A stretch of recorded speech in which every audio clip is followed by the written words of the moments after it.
హరివాసము ఇదే శ్రీకూర్మము, బ్రహ్మాండ నాయకుని భువి క్షేత్రము.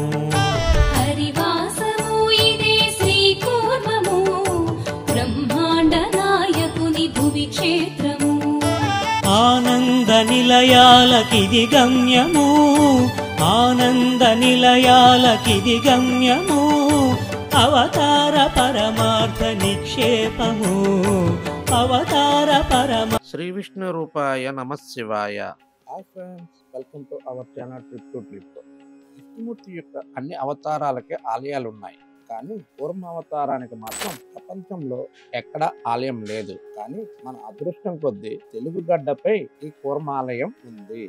ఈ ఆలయం 11వ శతాబ్దంలో కొంతమంది పాలన వల్ల శివాలయంగా మారింది. గర్భాలయంలో తాబేలు డబ్బ ఆకారంలో స్వామి మూర్తి ఉంటే దానిని కూర్మనాథ స్వామి అని పూజించేవారు. తర్వాత అది శివలింగం అని శివాలయం కింద మార్చారు. అప్పుడు రామానుజుల వారు యాత్రకు వచ్చి దివ్య దృష్టితో చూసి అదేంటి ఇది శివలింగం అని పూజిస్తున్నారు, ఇది కూర్మనాథ స్వామి వారి మూర్తి. ఇక్కడ ఈ మూర్తి కొలువుదీరక ముందు ఒక కొండ ఉండేది, దీన్ని శ్వేతాద్రి అని పిలిచేవారు. విష్ణుమూర్తి ఆదేశంతో గరుత్మంతుడు తిరుమడిని 4 ప్రదేశాల్లో విసిరేస్తాడు. అదే శ్రీరంగం, వెంకటాచలం, శ్రీకూర్మం, తిరునారాయణపురం. అందుకని తెల్లని ఇసుక ఉన్న శ్వేతాద్రి శ్రీకూర్మ ఆలయం శివాలయం కాదని చెప్తారు. అప్పుడు అక్కడున్న వారందరూ అలా కాదు అని ఎదురు తిరిగితే రామానుజుల వారు లేదు, ఇది జీవం ఉన్న కూర్మనాథ స్వామి రూపమే అని ఖచ్చితంగా నిలబడ్డారు. అప్పుడు అక్కడ వారు అయితే ఒక పరీక్ష పెడదాం అన్నారు.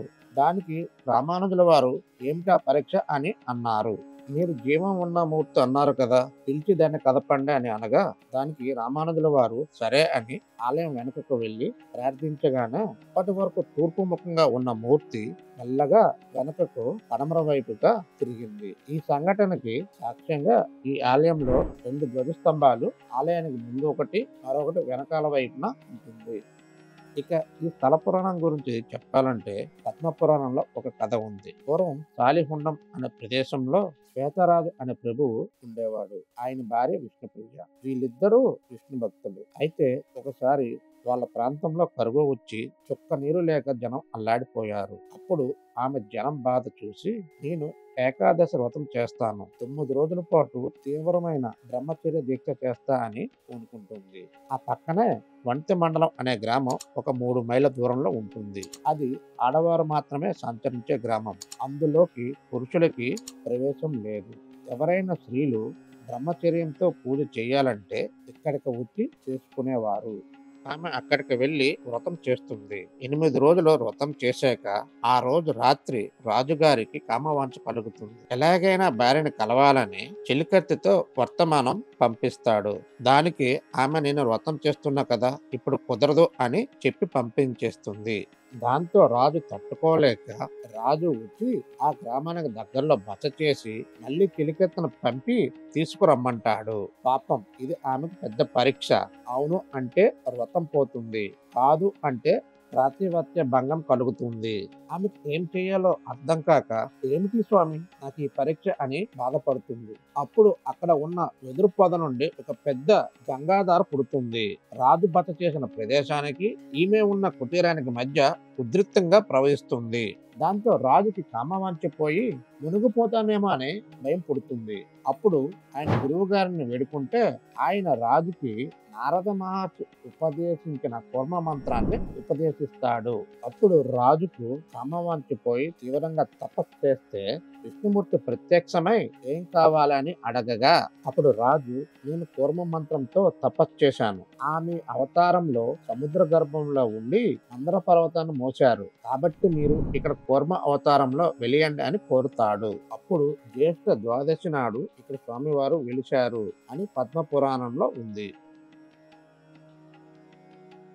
అలాగే ఈ ఆలయంలో ఇంకా చాలా విశేషాలు ఉన్నాయి. అవి ఏంటంటే మొదటిది గర్భాలయంలో చూస్తే స్వామిది తల అలాగే చిన్న తోక కనిపిస్తుంది. మీరు బాగా అబ్జర్వేషన్ చేసినట్లయితే స్వామివారు పశ్చిమాభిముఖంలో ఉంటారు. ఇక్కడ బ్రహ్మగారు ఒక యంత్రాన్ని ప్రతిష్ఠించారు. పురావస్తు శాఖ వారు పరీక్షించి ఈ రాతికి 2 మిలియన్ల సంవత్సరాల కన్నా ఎక్కువ వయసు ఉందని తేల్చారు. ఇక్కడ అమ్మవారు కూర్మనాయికి. ఈ ఆలయాన్ని 3 సాంప్రదాయాలకు చెందిన మహనీయులు అడుగుపెట్టి పావనం చేశారు. శంకరాచార్యుల వారు సుదర్శన శాలిగ్రామాన్ని ఇచ్చారు. రామానుజుల వారు వచ్చినప్పుడు శ్వేతపుష్కరంలో దొరికిన శ్రీదేవి భూదేవి సమేత కేశవ స్వామి మూర్తులను ఇచ్చారు. అలాగే మధ్వ సాంప్రదాయానికి చెందిన నరహరి తీర్థులు శ్రీరామచంద్ర వారి మూర్తులను తెచ్చి ప్రతిష్ఠించారు. మీరు చూసుకున్నట్టయితే ఈ ఆలయంలో చాలా మూర్తులు ఉంటాయి. ఇక్కడ చైతన్య మహాప్రభు పాదముద్రకులు కూడా ఉన్నాయి. ఈ ఆలయంలో 108 స్తంభాలు ఉంటాయి. కానీ ఈ స్తంభాలు ఒకదాంతో ఒకటి పోలిక లేకుండా ఉంటాయి.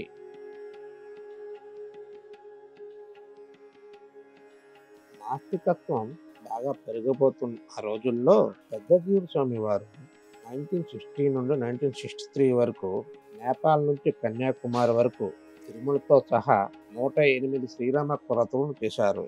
ఆ విధంగా పెద్దజీవి స్వామి వారు 1963లో ఇక్కడ రామకోటి స్తంభాన్ని ప్రతిష్ఠించారు. వచ్చినప్పుడు చూడండి. ఇక్కడ మరొక ముఖ్య విశేషం ఏంటంటే తీర్థం.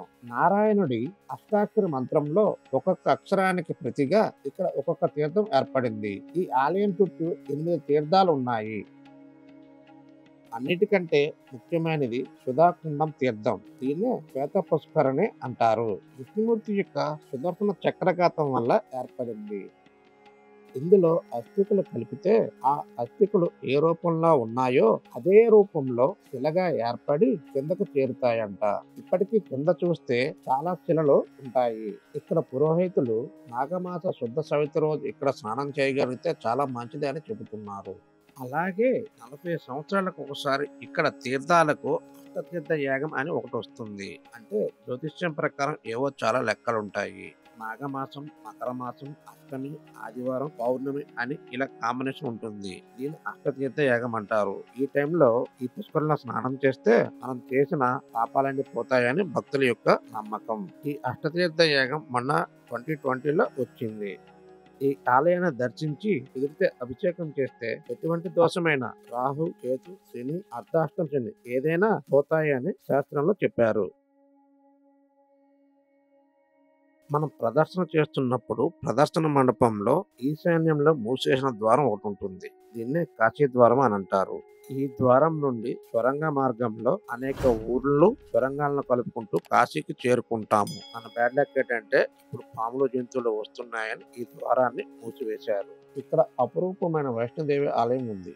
మనకి జమ్మూ కాశ్మీర్లో ఉంది కదా, ఆ వైష్ణోదేవి అమ్మవారి చరిత్ర చాలా విచిత్రమైనది. భారతదేశంలో ఒక ప్రాంతం నుండి బయలుదేరి అలా ప్రయాణిస్తూ చివరిగా జమ్మూ చేరారు. అలా ప్రయాణించినప్పుడు ఒకానొక మజిలీ చేసిన ఆలయం శ్రీకూర్మ ఆలయం. కూర్మనాథుడు అంటేనే తాబేలు. సో ఈ ఆలయంలో అనేక తాబేళ్లు ఉంటాయి. ఒకప్పుడైతే ఆలయం చుట్టూ తిరుగుతుండేవి, కానీ ఇప్పుడు తాబేలు పార్క్ నిర్మించి వీటిని అన్నిటిని అందులోనే సంరక్షిస్తున్నారు. పిల్లలైతే వీటిని చూసి చాలా ముచ్చటగా సంతోషపడతారు. ఇది చాలా చాలా ఇంట్రెస్టింగ్ విషయం. చెప్తే ఆశ్చర్యపోతారు. ఇక్కడ అనంత పద్మనాభ స్వామిని మించిన నిధి రహస్యం ఉందంట. చరిత్రకారులు కూడా పరీక్షించి ఎక్కడున్నాయో అని శాస్త్రాల్లో రాశారు. కానీ మనకు తెలియదు. తెలియకపోవడమే బెటర్ లేండి. అందరం తెలుసుకున్నాం కదా. లేదంటే లేనిపోయిన అనర్థాలు కొని తెచ్చుకోవడం ఎందుకు చెప్పండి. బలరామకృష్ణులు ఈ నిధిని అదృశ్య రూపంలో రక్షిస్తారని నమ్ముతారు.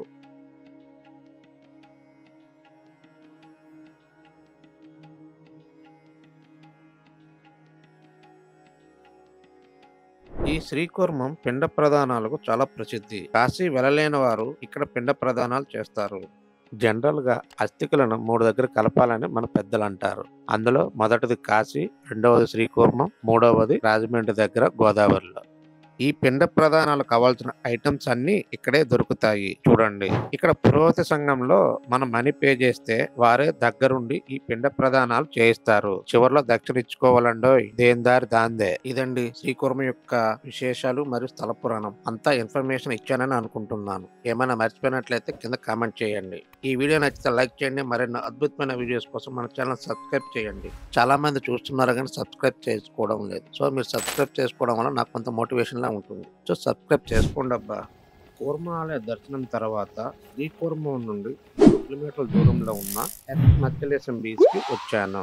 ఈ రోజు మార్నింగ్ అరసవల్లి, తర్వాత శ్రీకూర్మం రెండు దర్శించుకున్నాను. సో డే అంతా బిజీగా గడిచింది. కాసేపు బీచ్ లో రిలాక్స్ అయి రిటర్న్ ఇంటికి వెళ్దామని బీచ్ కు వచ్చాను. సో మీరు కూడా తప్పకుండా ఈ బీచ్ ని కూడా కవర్ చేయండి.